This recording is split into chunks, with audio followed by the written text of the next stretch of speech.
But if you're the National Football League, okay, clearly it's not about talent anymore. It's about something else. And I'm going to tell you, I spent a large amount of the last 24 hours thinking about nothing more than I was thinking about collusion. The $50 million robbery of SHEDEUR Sanders. Because that's what I just witnessed.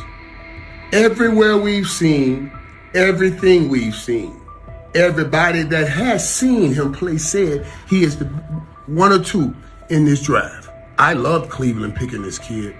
The NFL draft is usually a time of celebration, a moment when dreams come true and talent gets recognized. But in the spring of 2025, that dream took a sharp turn for SHEDEUR Sanders. Instead of a milestone, it became a nightmare. One that might lead to one of the biggest lawsuits the NFL has faced in years. SHEDEUR, the Colorado Buffaloes quarterback and son of Hall of Famer Deion Sanders, was once expected to be a top 10 draft pick. But instead, he slid all the way down to the 5th round, pick number 144, by the Cleveland Browns. Now, quiet speculation has grown into loud conversations. Reports say the Sanders family is getting ready to take legal action against the NFL and several team owners, accusing them of collusion, defamation, and causing long-term financial harm. And the more you look into it, the more complicated it seems. From the outside, SHEDEUR's sudden drop in the draft doesn't add up. What we're looking at is a convergence of a lot of history falling into one weekend. There's a history of the NFL and their ideas about protecting the shield and what they feel like. There's histories of the Sanders, history of the quarterback, which makes this really complicated and pretty much impossible to find one specific answer about why Sanders fell. He was probably already a fringe first-round pick, so some of the mock drafts were wrong. There's probably some owners out there who wanted to humble him and Sanders, and then there's just the talent that was there. So I'm not, it's okay, I think, to say we don't know what the specific answer is. What I do know, though, and I know it's maybe a little bit of a tangent, but I feel like it's important to say, I want to say this to folks on the internet and folks who are paying attention. This is not the Colin Kaepernick situation. This is important to know. Colin Kaepernick was absolutely blackballed from the league for standing up for folks' rights. This is not what SHEDEUR Sanders went to. He was embarrassed for 48 hours in the draft, and he ended up going to a Browns team where he still could possibly be a starter on that team because they managed to have half of Wu-Tang Clan's worth of bad quarterbacks, and he can still work his way up to a starter. So this is not the same situation. His career can still end up being okay. SHEDEUR Sanders led the entire NCAA in completion percentage with an impressive 74.1%, broke several school records, and was right at the center of what many called the most talked about college football storyline in the last 20 years. With months of hype suggesting he wouldn't fall past the early second round, the expectation was clear. But instead, he had to sit through 3 painfully long days. Then came pick number 144, a moment that quickly went viral for all the wrong reasons. The cameras at his private draft party cut away. The champagne never even got opened. The room went completely silent. Deion Sanders didn't hold back afterward. According to those close to him, he was furious, allegedly saying, "This league just blackballed my son." At first, it sounded like a heartbroken father speaking out, but not long after, the leak started. Because how in the hell does 32 teams in the National Football League pass on a quarterback that was universally recognized one of the top 3 quarterbacks in the country entering this draft, and 32 teams passed on him? Not once, not twice, not 3 times, but 4 different times they passed on him. How the hell does that happen? 4 rounds. It doesn't happen to a quarterback. We've never seen anything like this before. We've seen guys drop because of injuries. We've seen guys drop because of off-field issues, but we've never seen a quarterback projected to be a top 20 pick, universally recognized one of the top 3 quarterbacks in the draft, projected to be a first rounder, in all likelihood a safe bet of a late first rounder, and drop literally to the 5th round. We haven't seen anything like that. So a lot of times when you go to these combine meetings, teams give you things to challenge you. Teams will have a player's worst plays ready for him, and they'll show him his worst plays and say, "Hey, why don't you explain them?" And SHEDEUR apparently didn't take to it well. And at one point, one of the few teams that actually was interested in him said, well, what do you make of this really bad play? And SHEDEUR said, maybe I'm not the guy for you. That's not the answer. Another moment. What they do during the film and the combine and the meetings is teams will install mistakes intentionally planted in the install, and they want you to catch them. SHEDEUR didn't, and when a coach called him out, once again, it didn't sit well. It's like, bro, there's not many teams needing quarterbacks, especially since Pittsburgh appears to have a deal with Aaron Rodgers and Tennessee's getting Cam Ward. So you're down to the Giants, who were not interested at all, and Cleveland, who traded out of that 2 spot because clearly they were looking for next year's class like the Rams are. Based on internal messages uncovered by a private investigator working with SHEDEUR Sanders' legal team, messages that haven't been made public yet but are currently being looked into by several independent news outlets, it looks like a few NFL team owners may have raised red flags about the media frenzy and the branding baggage tied to SHEDEUR. Even more concerning, there are reported claims that some team ownership groups were having behind-the-scenes talks, quietly advising each other to steer clear of drafting SHEDEUR unless they absolutely had no choice. People close to the Sanders camp say these private conversations even mentioned things Deion said back during Super Bowl week. Those blunt interviews where Coach Prime made it clear they would call the shots and wouldn't play for certain teams. Basically, they were following the same playbook Eli Manning used. Will you step in Eli Manning like, Deion Sanders like, to the point where like you told him, hey man, I ain't taking that psych test with the Giants. I followed you after that. I said I wasn't taking it either. Will you step in and do some of that if it's the wrong organization and say he ain't going there? Yeah, but I'm not going to do it publicly. I'll do it privately. This time around, though, the league supposedly answered with a wall of silence and behind-the-scenes sabotage. According to insiders, the upcoming lawsuit is expected to claim that the NFL worked together to hurt SHEDEUR's draft stock, not because of his skills, but because of how things looked in the media, internal politics, and bruised egos. If they played the cards and picked him up in the 5th round. But I surely would like to know how they knew he would still be there in the 5th round. I've been on that stage for years and years and years. I've never seen them position the cameras in position, give forewarning about who's about to be drafted. I wonder if Cleveland got a call from somebody in the NFL saying, we got to draft this kid. You just robbed this young man of $50 million. And it wasn't on his playing ability. Wow. Shame on you. Primetime Deion Sanders' natural bravado, coupled with that of his son. They say that the whole interview process wasn't that impressive. When he showed up at the NFL scouting combine and refused to work out, that hurt him. The interview process while he was there hurt him, etc., etc. You know what, y'all? I get it. It makes perfect damn sense if he's drafted in the 2nd round. It's the fact that he fell to 5th that's alarming. After the draft, analysts on Fox Sports tried to make sense of the slide.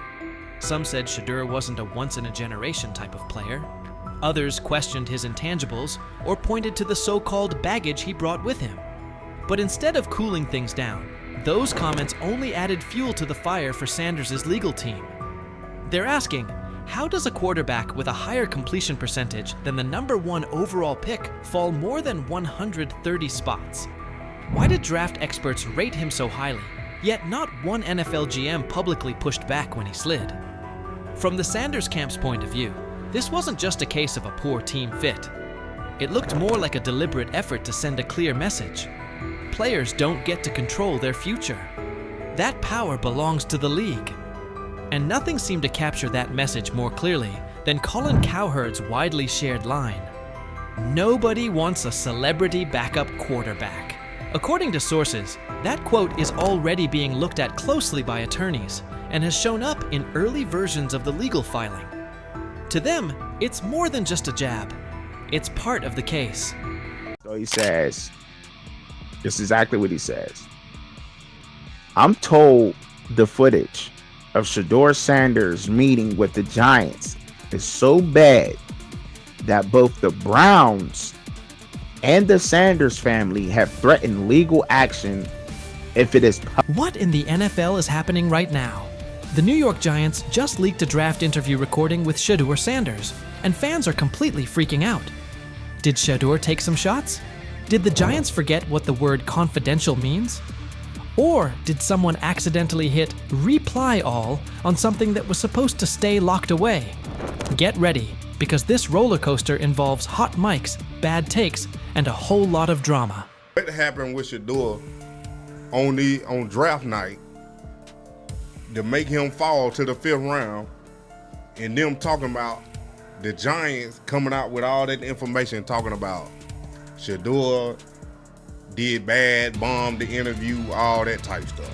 We all know my last video when I talked about the interview tape about SHEDEUR did not get a playbook. The NY Giants, in true Stonewall fashion, dropped a carefully trimmed clip from their highly sought-after interview with SHEDEUR Sanders, then quickly locked everything else away like it was top-secret intel. Was this a calculated PR stunt, or just a low-key attempt at sabotage? Either way, the silence speaks louder than any official statement. Fans aren't buying this half-baked version of transparency, and they're definitely not ready to just bench him and move on. Instead, they're demanding answers, calling out the organization for what feels like a planned smear job. One thing's for sure, the hate is loud, but SHEDEUR's supporters are even louder. There was another team that he sat down with. What do you mean it didn't go well after that? So, he was pissed that they did that to him. They did that to him. He counter-confronted the them. same thing they do to every other quarterback prospect. They did that to him. They slide in a mistake to see if you catch it. Right. And so because you're the quarterback. But he didn't take it as a correction. He took it as like he got pissed off. Yeah, and it's like so here's another one. So another one was, he throws a bad interception, and it was a deep throw early in the game, and he comes back and they go in the meeting, they show the interception. Let's just call it like it is. The Giants have perfected the tease. They've basically turned "we've got more, but we're not sharing it" into a comedy act, and the joke's on them. It's like they're standing center stage, booing themselves. Oh, you want more? Too bad. We're guarding it like Grandma's secret lasagna recipe. Congrats, Giants. You've officially become the talk of TikTok, X, and even Aunt Barbara's Facebook. Yep, the holy trinity of online outrage. This whole thing screams drama, screams petty, and definitely screams PR disaster in a fitted cap. Just release the full tape before fans start pulling up to headquarters with pitchforks. And popcorn. GM is getting fired. The GM, who is that nigga that Jaden Daniels. The GM is on film that the nigga's son, the nigga asked his son last draft, yo, who you think I should pick? His son like, yo, you need to get the Jaden Daniels nigga, B. This is what his son, it's on tape. You should go Jaden Daniels. He laughing at his son. And all right, cool, get Jaden Daniels. I don't even know how that tape got out. I wouldn't have let the shit get out personally. Meanwhile, SHEDEUR, the latest poster boy for maybe the Giants don't like talent unless it's dressed in blue and red confetti, is soaking it all in like it's just another day at practice. And here's the best part of the irony. The Giants tried to label him as all hype, no substance, a paper tiger. But instead, they accidentally turned him into the hottest name being mentioned by every sports analyst out there. They tried to bury the story, but somehow ended up stamping it in bold. It's the classic case of ignoring a trending conversation for so long that sure, people get annoyed, but at the same time, they keep your name alive better than your own PR team ever could. It's funny. New York Giants, where these tapes at? You hear me? Because if SHEDEUR Sanders was so unprofessional, y'all would have leaked the tapes for the whole world could see, right? Cause understand, it's a lot of he say, she say. But one thing I do know, as a young black man growing up in this world, being straightforward and not sugarcoat anything. Oh, this narrative is pure gold. Giants PR completely skipped subtlety and went straight to the "We don't like his dad" playbook. A move so awkward, it's like trying to dunk and ending up in a kiddie pool. You can almost picture them brainstorming it. Yeah, we're just not fans of QB families that aren't ours. Because nothing screams professionalism quite like having zero self-awareness. And the fan reactions? Absolutely priceless. That one little clip was all it took to set the internet on fire. Keyboards everywhere started lighting up. People are asking, why hide the good stuff? What are you trying to cover up? If there's really nothing to hide, why not just drop the full thing? And spoiler alert, they weren't whispering. Social media exploded faster than a New York City grill on Memorial Day weekend. Them out. Another moment. What they do during the film and the combine and the meetings is teams will install mistakes intentionally planted in the install, and they want you to catch them. SHEDEUR didn't, and when a coach called him out, once again, it didn't sit well. It's like, bro, there's not many teams needing quarterbacks, especially since Pittsburgh appears to have a deal with Aaron Rodgers and Tennessee's getting Cam Ward. So you're down to the Giants, who are not in. And that brings us to the next tasty slice of irony. By refusing to release the full interview, the New York Giants probably thought they were hurting SHEDEUR Sanders' image. But instead, they ended up throwing gasoline on the hype train. Rather than shutting things down, they made him look like the kid who grabbed the last cookie and somehow got blamed for taking the whole jar. Only difference? This kid's got cameras on him 24/7, and he's handling the heat like a seasoned pro. Now, every move he makes is being broken down, every throw studied like it's a presidential debate. Fans are calling it what it is. They've lied on SHEDEUR. Some say the Giants just don't like his dad. And honestly, that might be true. Maybe this whole thing was just a cheap shot at Deion Sanders by extension. But here's the plot twist. The harder they try to drag him down, the more interesting his story gets. The Giants accidentally turned SHEDEUR into a walking headline, a controversy in cleats. They tried planting doubt, but all they really did was create buzz. He's no longer just a top draft pick. He's now a symbol of resilience, a narrative goldmine, and living proof that real talent doesn't fold under pressure. It levels up. And at this point, even if the Giants wanted to, there's no turning off the spotlight. Okay, so probably the most fun yet the most difficult thing I cover and we cover all year long is not games. It's the NFL draft. Because I've said this many times, you get lied to for a month to 2 months up to it. And so often during the draft, and every few drafts, there's a guy that really falls, precipitously falls. This year it was SHEDEUR Sanders, it's been Aaron Rodgers, it's been Dan Marino. Every few years somebody falls a lot. And so, but those stories don't come out until like the fall and after. Let's not overlook the fact that the hate is so strong, you could bottle it up and sell it as radioactive cologne. You can practically watch it leaking out of Giants HQ like toxic sludge straight out of a bad superhero origin story. But here's the twist. Maybe that's their superpower. Maybe the New York Giants really believe they're cooking up some secret formula, a cocktail of manipulation and media spin. But here's the thing. Every bit of shade they throw at SHEDEUR Sanders only makes his story bigger. Every time they try to box him in as some overhyped diva or question his character, they accidentally hand him another viral moment. And now, he's the underdog hero rising through the smoke. Let's be real. This isn't just about football anymore. This is about narratives, control, and how the establishment absolutely loses it when they're no longer holding the pen.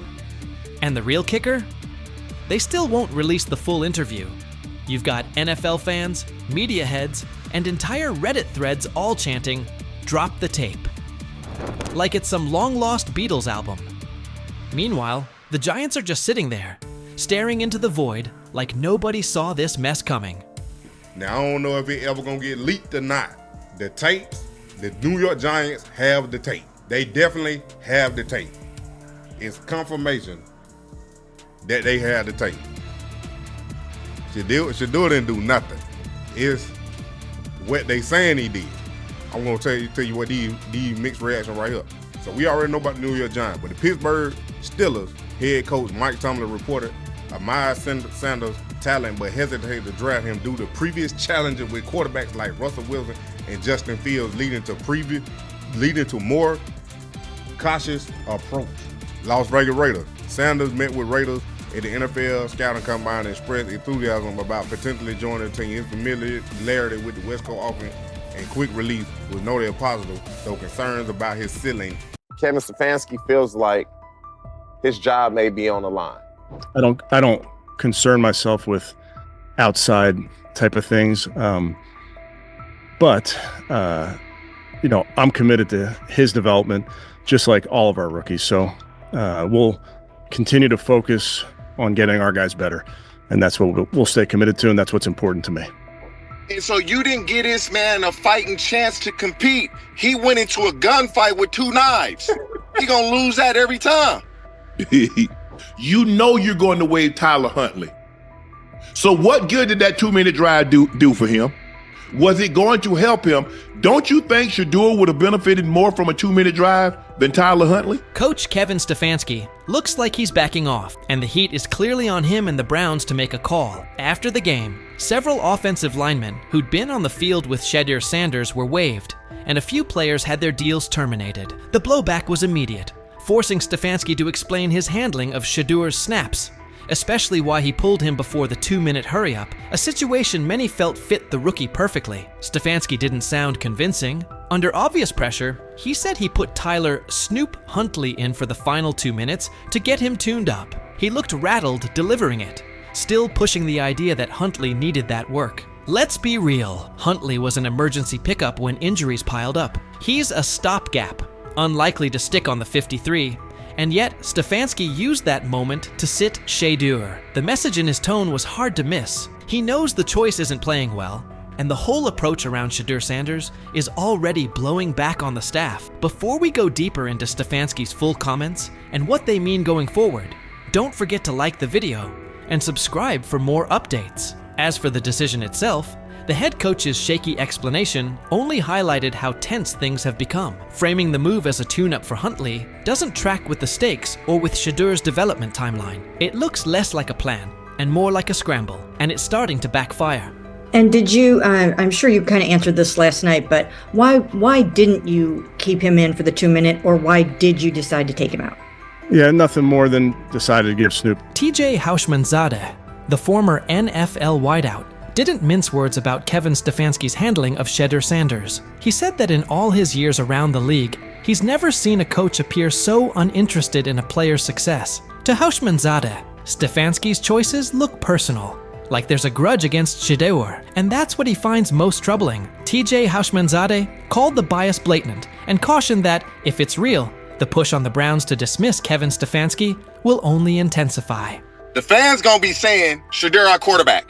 SHEDEUR should be our starter. SHEDEUR should be the guy that starts game 1, week 1. Look what he did. They didn't want that to happen.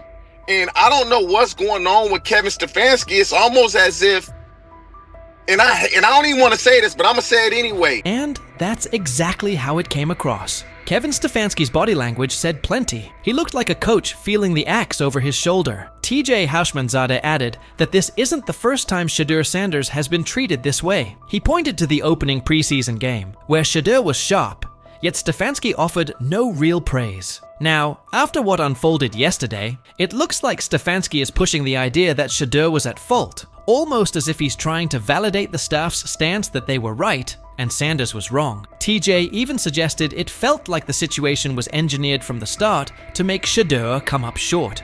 Well, like when he played well the first game, he was so off-putting, like, oh yeah, well, we'll see what happens next. Like, he should, he played great, man. He exceeded our expectations. He didn't say none of that. And so to me, it's as if they want him to fail so they can justify doing what they want to do. And Houshmandzadeh's red holds up. From the very first preseason outing, Kevin Stefanski's slant felt apparent. Even after SHEDEUR Sanders put together an impressive, mistake-free showing, Stefanski declined to highlight him, retreating to broad comments about developing all the quarterbacks and skimming past SHEDEUR's standout work. It didn't come across as genuine buy-in on SHEDEUR's future in Cleveland. Now the spotlight is squarely on Stefanski, who seemed intent on easing SHEDEUR towards the margins. Ironically, the coach looks more vulnerable than the rookie. After weeks of rigid messaging and thin criticism, he's suddenly pivoting, saying they'll concentrate on developing SHEDEUR Sanders.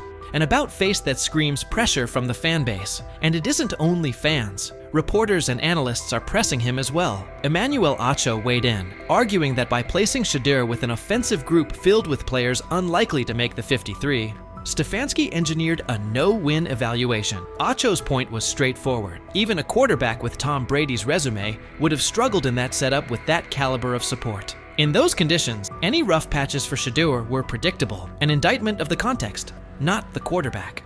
The COVID year, so it gave everybody an extra year if you wanted it. Understandable. But listen, it's what the chat say? Who the chat believe he took a shot or no? Let me look in the chat. I ain't even open my phone. Hold on. I'm curious to see what the chat would think.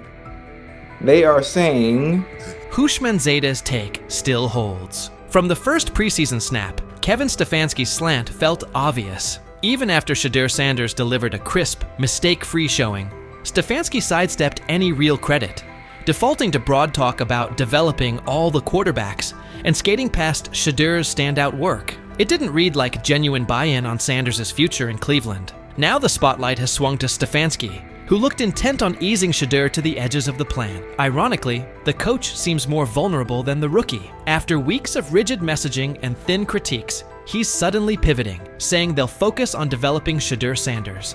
A shift that screams fan pressure. And it isn't only the fan base. Reporters and analysts are pressing him too. Chad Okosinko weighed in, arguing that by sticking SHEDEUR with an offensive group filled with fringe or soon-to-be-waived players, Stefanski set up a no-win evaluation. Ochocinco's point was straightforward. Even a quarterback of Tom Brady's caliber would have struggled in that environment with that level of support. In those circumstances, any rough patches for SHEDEUR were predictable, an indictment of the setup, not the quarterback. Chad Ochocinco warned that the chorus of team-friendly critics would soon start branding SHEDEUR Sanders a bust, reducing him to fifth-string status, and the real problem would get ignored. Kevin Stefanski put SHEDEUR in a no-win setup. Despite growing backlash, Ochocinco argued this all looks like a coordinated effort to drag SHEDEUR down, with more energy spent tearing him apart than acknowledging why he struggled. He was right about the setup, but wrong about the Browns skating by. Fans are loudly calling for Stefanski's job over what they view as clear bias towards SHEDEUR Sanders,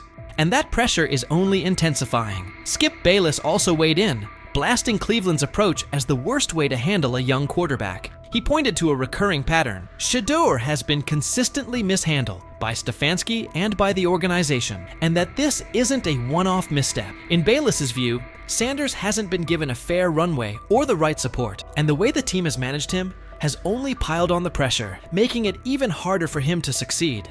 I'm outraged, I'm sickened, and I'm saddened by the way SHEDEUR continues to be treated in the National Football League, now by those sorry-ass Browns and sorry-ass Kevin Stefanski.